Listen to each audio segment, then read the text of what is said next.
చాలా మంది ప్రశ్న ఇచ్చారు. ఇప్పుడు ఎంతమంది పనిచేస్తున్నారు తెలుసా ecosystem? 1 lakh IT people are working.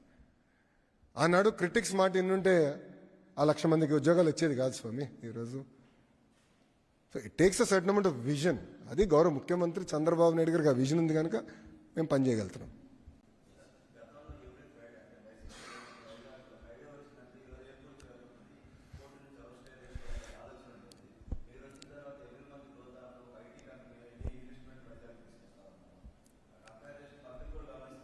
అంటే ప్రిజనరీకి విజనరీకి చాలా తేడా ఉంటుంది స్వామి.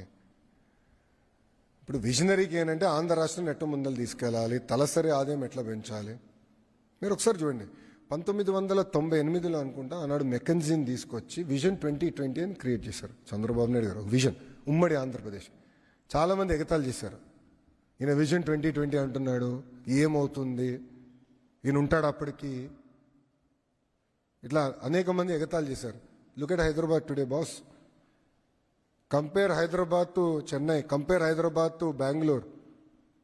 ఈరోజు హైదరాబాద్లో ఇంత వైబ్రెంట్ ఎకో సిస్టమ్ వచ్చిందంటే దానికి కారణం ఆ విజన్. ఐఎస్బి వచ్చిందంటే కారణం ఆ విజన్.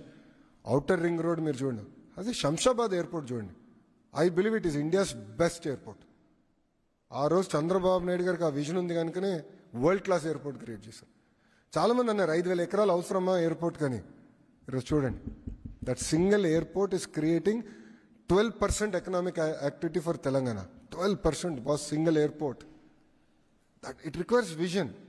Prisoner ఏం ఆలోచిస్తాడు, వచ్చింది ఎట్ట చెడగొట్టాలి, ఉన్న పరిశ్రమలు ఎట్ట తరిమేయాలి, కంప్యూటర్ అన్నం పెడుతుందా అని అడుగుతారు, డేటా సెంటర్స్ ఏదో అయిపోతుంది అంటారు.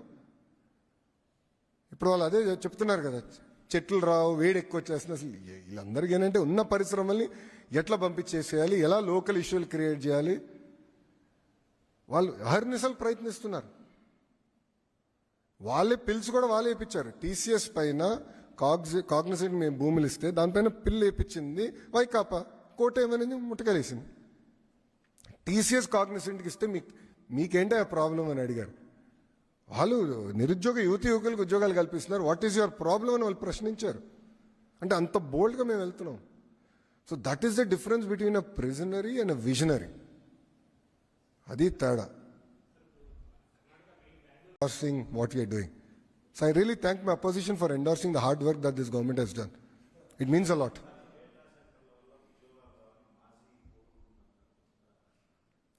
అదే కదా బాస్, ఇప్పుడు ఆ రోజు ఐటీ మంత్రిని ఎట్లా ట్రోల్ చేశారో మనందరం చూసాం. 2019 నుంచి 24 మధ్యన ఒక ఐటీ మంత్రిని ఎట్లా ట్రోల్ చేశారో ప్రజలందరూ కూడా చూశారు. ఒక ప్రశ్న అడిగితే దానికి కోడి గుడ్డు, గుడ్డు కోడి అన్నాడు. ఇప్పుడు ఆయనకి ఏ అర్హత ఉందండి? ఆయనకి అసలు డేటా సెంటర్ అంటే ఏంటో తెలుసా?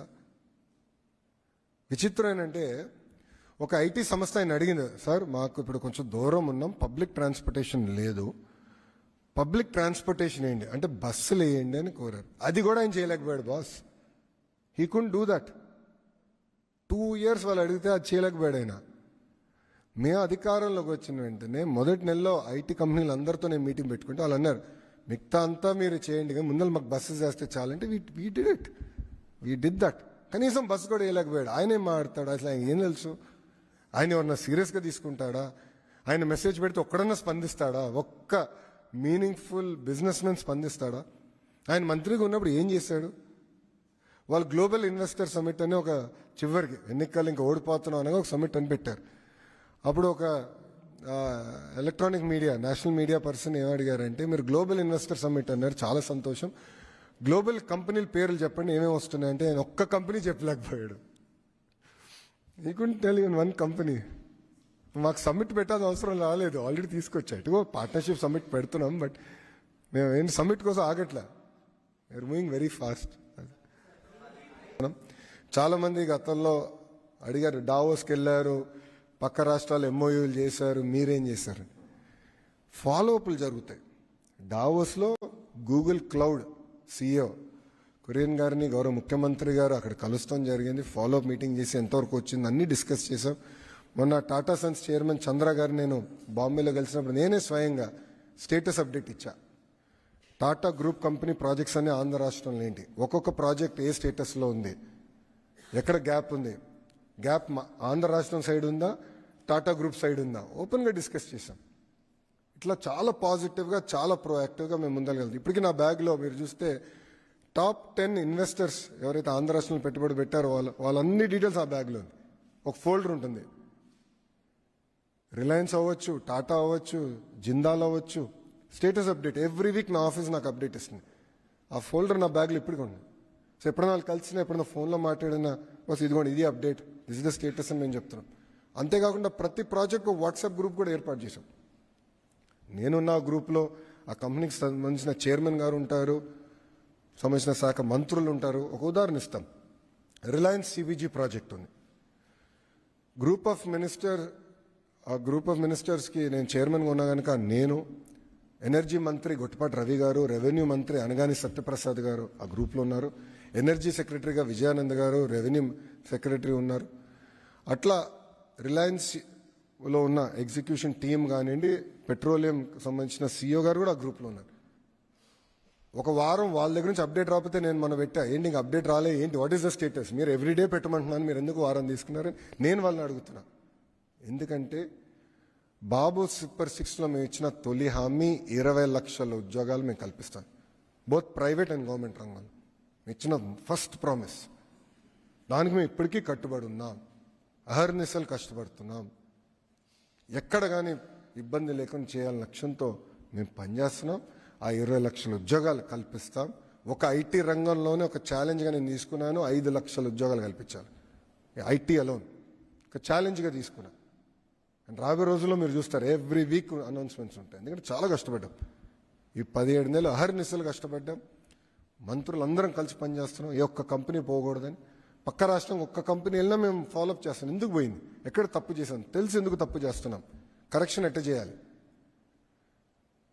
ప్రజలందరూ కూడా ఒకసారి ఆలోచించాలి. 2019 నుంచి 24 వరకు ఎవరు ఆంధ్ర రాష్ట్రం గురించి మాట్లాడేవారు కాదు, ఒక్కరు పెట్టుబడి పెట్టేదానికి వచ్చేవారు కాదు, ఓన్లీ విధ్వంసమే. అలాంటిది 16-17 నెలల్లో మీరు చూస్తే ఇన్వెస్ట్మెంట్స్ సెంటర్ ఆఫ్ డిస్కషన్గా ఆంధ్ర రాష్ట్రం వచ్చింది. That is the strength. దీనికి ప్రధానమైన కారణం డబుల్ ఇంజిన్ సర్కారే కాదు, డబుల్ ఇంజిన్ బుల్లెట్ ట్రైన్. అనేక రాష్ట్రాల్లో డబుల్ ఇంజిన్ సర్కారులనే, కానీ ఆంధ్ర రాష్ట్రంలోనే డబుల్ ఇంజిన్ బుల్లెట్ ట్రైన్ ఉంది. అది గౌరవ ప్రధానమంత్రి నరేంద్ర మోడీ గారు ఢిల్లీలో, ఆంధ్ర రాష్ట్రంలో గౌరవ ముఖ్యమంత్రి చంద్రబాబు నాయుడు గారు ఇద్దరు కలిసికట్టుగా పనిచేసి ఆంధ్ర రాష్ట్రాన్ని ముందలు తీసుకెళ్దాం, అన్ని రంగాల్లో ముందలు తీసుకెళ్దాం. ఈరోజు ఆంధ్ర రాష్ట్రం ఏ స్థాయికి వచ్చిందంటే కేంద్ర ప్రభుత్వం కొత్త రిఫార్మ్స్ తీసుకెళ్లాలంటే డైరెక్ట్గా వాళ్ళు చెప్తున్నారు, ఇతర రాష్ట్రానికి కొంచెం టైం పట్టచ్చేమో, ఆంధ్ర రాష్ట్రానికి మెసేజ్ పెట్టండి, ఒక ఫోన్ కొట్టండి, ఇమ్మీడియట్గా అయిపోతాయి.